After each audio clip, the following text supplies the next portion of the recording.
मालिक गोठ जो बालिक ना थो मेरो मुखे स्कूल जो पातल आहे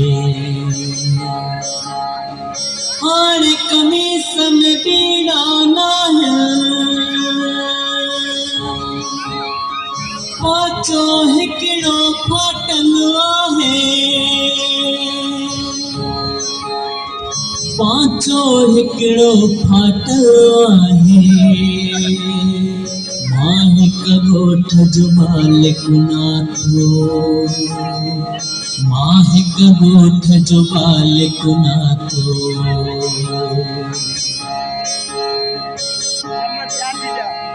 मां इन ॻोठ जो ना थो आया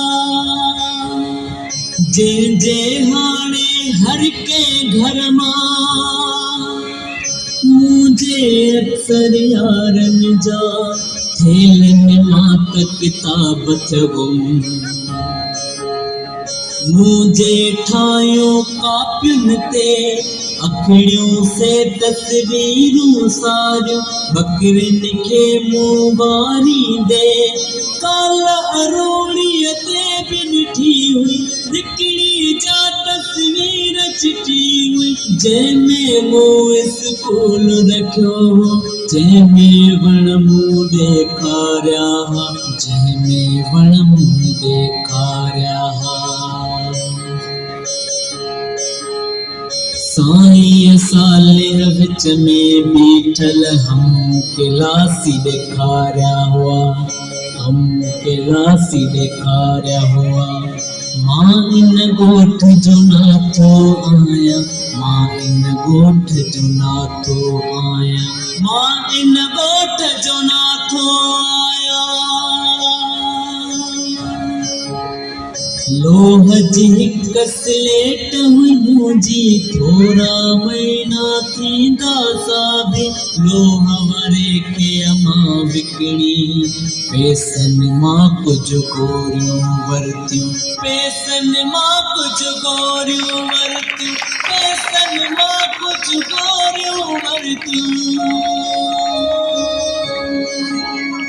मां हिक ॻोठ जो बालिक ना थो मेरो मुखे स्कूले अॼु बि जोड़ो पातल आहे हाणे कमीस में बीड़ा नाहे पांचो हिकिड़ो फाटल आहे मां इन ॻोठ जो ना थो आहियां बूझे हुआ तेरन ताईं मुखे खोड़ा याद कराया दर्जो हिकिड़ो अॻियां हुई सो खोड़ा पक्का याद कराया खोड़ा पक्का याद कराया उनजी पोणे मां असां कुछ महीना अॻ में शादी थी वई मुझे बंदि स्कूल अंदर वो कोढ़ो मां पूज में सायो स्कूल में हाणे ज़ेबूअ वारी मूंसां गॾियल बेंच बि नाहे स्कूल में हाणे साईं नाहे उनजो ही वाही नाहे उनजो ही वाही नाहे मुझे हम क्लासी हाशिम मुझे हम क्लासी हाशिम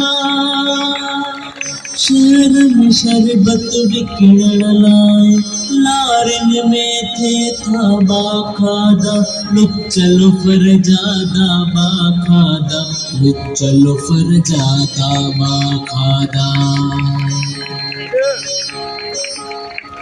हिक ॾींहुं बस जे हेठां आयो हिक ॾींहुं बस जे हेठां आयो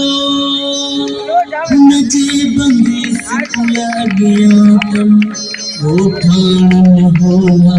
रखायो ॻोठाणन होला रखायो हिक ॻोठ जो बालक नाथो मेरो मूंखे स्कूली अॼु बि जोड़ो पातल आहे। हाणे कमीस बीड़ा आहिनि पांचो हिकिड़ो फाटल आहे। मां इन ॻोठ जो नाथो आहियां।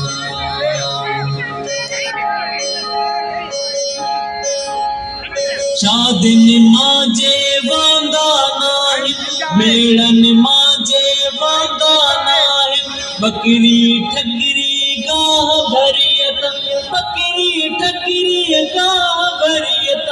झेड़नि मांजे वांदा नाहिनि। मां इन ॻोठ जो नाथो आहियां। मां इन ॻोठ जो नाथो आहियां। आऊं दूर दड़े ता चारे बकरियूं घाटो झंग पड़ा तो मुझे सिर लाथी के छत उसमें सारो दी मुसड़ा तो उसमें सारो दी मुसड़ा तो। मां इन ॻोठ जो नाथो आहियां। मां इन ॻोठ जो नाथो आहियां।